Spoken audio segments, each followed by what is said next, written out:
Welcome to Lee Anderson's Real World. I am Lee Anderson, the Reform UK Member of Parliament for Ashfield. And joining me tonight, we've got journalist Emma Wolfe, and he's back. He's back, Matthew Stadlen. He's a big favourite on this show. I'm a glutton for punishment. I think he's just desperate for the cash, mate, to be honest with you. He's our left in the corner again this week. But look, we've got a Home Secretary who appears to be coming down tough on illegal immigration, even though the numbers are up. We know they're up and they're going to get higher and higher and higher. And she's stated recently that she's going to deport thousands and thousands of illegal migrants, yet she cannot tell anybody, Matthew, where these illegal migrants who come from countries like Afghanistan are going to be deported to. Are we should we be taking it seriously? Well, you'll be in Parliament, no doubt, in 6 months' time to see whether she has fulfilled her plans. And her plans, as I understand them, over the next 6 months is to deport more people than have been deported in a 6-month period since Theresa May was Prime Minister. And I'm sure if she doesn't manage that, we'll be holding her to account in Parliament. That's how democracy works. Emma? No, she's claiming that she's going to deport 14,000 illegal migrants by the end of the year, with not much substance, not much flesh on the bones for her plans. Most people are saying, fine, but A, we'll believe it when we see it, and B, should arguably be a lot higher than that. Yeah. Until Labour start stopping the boats, deporting foreign criminals immediately. I don't want them serving here, they can go. If they're committing crimes in this country, they need to be deported immediately. Yeah. And until they start tackling the root of this problem, it's just words, I'm afraid. It's all well and good, Matthew, Yvette Cooper sending the authorities into nail bars and kebab shops and wherever, that illegal migrants may be working. These could be overstayers or people who's come on a visa who's just decided for whatever reason not to go back. It's all well and good, going for low-hanging fruit, which some of these people are. But what about the real problem is the illegal migrants, undocumented migrants coming over on boats. And I've said it till I'm blue in the face, just pick them up and send them back the same day to France. If we did that, they would stop coming. I think, Lee, that there were few people in this country who were keener for that to happen than your old boss, Rishi Sunak, who not that long ago appointed you as Deputy Chairman of the ruling Tory party. He was desperate to stop the boats, Rishi Sunak. In fact, he said he was going to stop the boats, didn't he? And he failed to do so. And I think the reason he failed to do so is because it is much easier than you guys in Reform would like to suggest it is. I think if you found yourselves in government, I don't think you'd be doing anything different because the French wouldn't put up with it. And my understanding is it requires the cooperation of the French to make that work. No, it doesn't. I'm going to come back to you. It requires a government with a backbone, with a political spine to say, we're not having this. We're not having thousands of undocumented young men coming into our country. Some of these are going to commit horrific crimes. This is a great country, and we've always prided ourselves on having, border security, a great navy. We should pick these people up in the Channel, rescue them like we did a few weeks ago, and take them back to France. We can't do that. We can't do it without the French saying so. We can do it. There are a couple of other things we need to do. We need to make borders mean borders. Yeah. We need to tighten up our borders. If we are not letting people in, we are not letting people in. We also need to end this farce of endless appeals.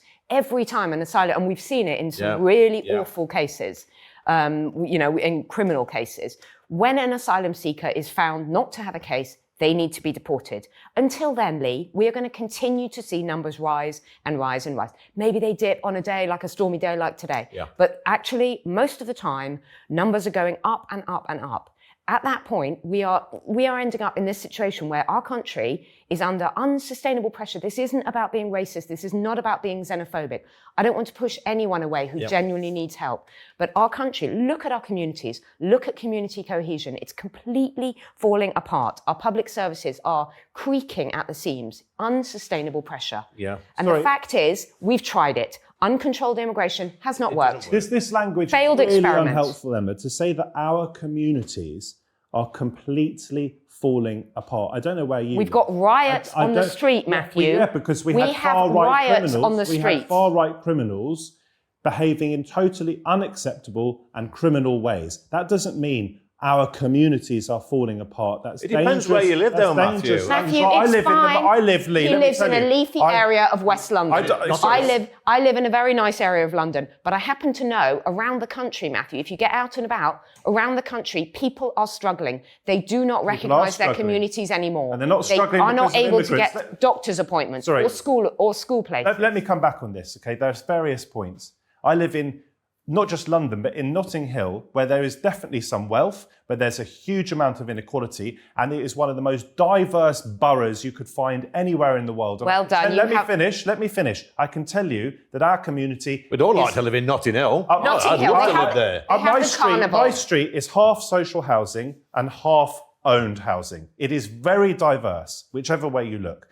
We live in a very, very mixed community in London, but also around the country. The idea that our communities are totally falling apart is a plain lie. And Lee, you talk about some of these people coming over who will commit crimes. No doubt some of them will, and I hope they go to prison for a very long time or indeed get deported. We can have a discussion about whether they should get deported immediately or whether they have to serve their prison sentence here first. You will find criminals wherever you go. Don't sow the seed. But Matthew, these people throw their passports away. They throw their documents away. Now, I can only think of one reason why they do that. It's because they've got a dodgy past from wherever they came from. Emma. Or they don't have a valid claim. Yeah. And that's the thing. We are such a welcoming country. Britain is absolutely... I live in a very diverse part of sort of the other side of London, fortunately, to Matthew. But we're both lucky. We live in London, but yes, I'm talking about around the country. I'm talking about the fact that people are literally not able to get doctor's appointments, school places, all of that kind of thing. The transport is crumbling. It hasn't worked. We are a welcoming country. Britain is made up of people of all skin colours and races and faiths and that backgrounds, and that's wonderful. That we should celebrate that. Matthew, the problem is, guys, I mean... But we can only take... Listen, you pair live in London. I'm only here 3 or 4 days a week. I live in Ashfield, and which I class as the real world. And there's places like Ashfield all over the country. Yeah. And it's a different country to London. It's a completely demographics. And we see what's happening. We've seen the problems that mass immigration has brought. And this has not happened gradually, Matthew. This is a multicultural city in London. It's not where we are, but it's sort of been forced on us very, very quickly. And we're not racist, we're not bigoted, we just happen to want things slowly. What percentage of your community then is not born in Britain, in Ashfield? I wouldn't know, but Ashfield's probably... What's your constituency? It's 96, 97% white British. So it hasn't been forced on you then, Lee, has it? No, but what it does, of course Matthew, it hasn't. That's nonsense. Listen, let's talk some common sense, not nonsense like you're speaking at the moment, because the borders don't stop in Ashfield. If the population of Great Britain increases by 10 million over 20 years, obviously we're seeing people now from other parts of the country, in London, people moving into Ashfield because they can't afford the rents, the mortgages, and the cost of living in London. They're coming up to places like Ashfield, Nottinghamshire, Derbyshire, Yorkshire, just to get a cheaper house and to live more comfortably. Yeah, and I have friends down on the south coast, and it's a poor part of Kent, and they have an old people, and this is just anecdotal, but it's valid. They're British.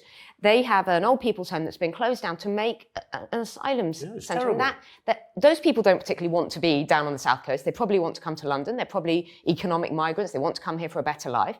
Fine. But that community feels displaced. It feels like they don't matter. It's a bit like Labour deciding that, you know, the rail drivers matter more than pensioners, fuel allowance. It's those kinds of decisions where British people are starting to feel You talk about schools, Emma, about being oversubscribed and housing. I mean, definitely we've got a housing crisis in our country. I don't think we have a schools crisis.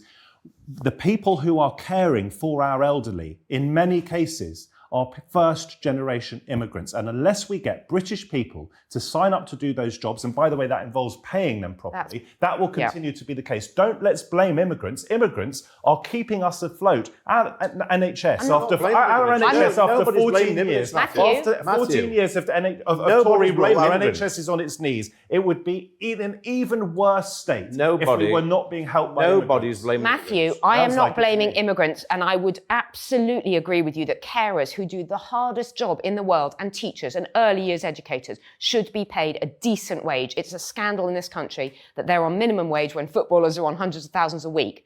But the fact is, uncontrolled immigration to this country that we have seen over the past decade or so... What do you mean by uncontrolled? people flooding in. It has not worked. Sorry, what do you It mean by demonstrably uncontrolled? has not I'm telling worked. you, if we hadn't had the immigration that we have had, because we haven't been upskilling people, people born in this country, and because there is an unwillingness amongst some to do the sorts of jobs we're talking about, we've needed immigration. That doesn't mean that we don't need to fix problems where they arise. We do. Lee, final question to you. You say just send them back to France, right? The French won't allow it. Do you want to go to war with the French? Listen. You want to have the Henry VIII days all Matthew, ago? This might be alien to you, but I want our government and our Border country force. to have a backbone and say enough. Well, so go to war with France. Enough is enough. Here's a boatload we've just picked up. You're having them back. Because to war I with don't want France. murderers and rapists and criminals coming into this country on boats. We're not and allowed getting in their waters without permission. Matthew, they travelled The through French, France, because Matthew. they're France Matthew. Grow a waters. spine. Matthew, Grow a they- spine. they I've got have a big travelled spine, through Lee. Europe. I've come here Grow into a the lions. spine. I've come here into the lion's den because I want to have healthy democratic debate. Grow And a I'm telling spine. you, This is a you great can't send them back country. We to are France being without the French invaded saying on a so. daily basis, and we need to stick We're not up being for invaded. ourselves. We're not being invaded. How They're many rubber millions dinghies. or billions have we given to France? They have travelled through Europe Half to a get billion to our quid, yeah. shores. Yeah. Yes, You thank grow you. a spine. You think we're being invaded by people on rubber dinghies. My grandfather, who fought the Nazis, he'd be laughing at us right now. They'd The be idea laughing that at we're you. being invaded It'd by be rubber like- dinghies. it'd be- It's insulting to our He'd ancestors. probably be laughing at you, Matthew, to be honest with you. And my granddad fought the Nazis. And my father. And he And was credit My father fought in the absolutely Second World War. furious with what's He'd be happening furious now. with the idea that his grandson was saying we're being invaded by rubber dinghies. Well, what language? I think What a load of rubbish. 150,000 undocumented men coming over, that's an invasion. It's not an invasion, Well, Lee, what is it because then? they're not using swords to kill us, are they? It's got nothing to do with swords. Or Our, guns. our borders are a farce. Our They border are a force farce. simply do not mean borders anymore. More common sense there from Emma Wolf, and thank you, our left in the corner, Matthew Stadlen. But anyway,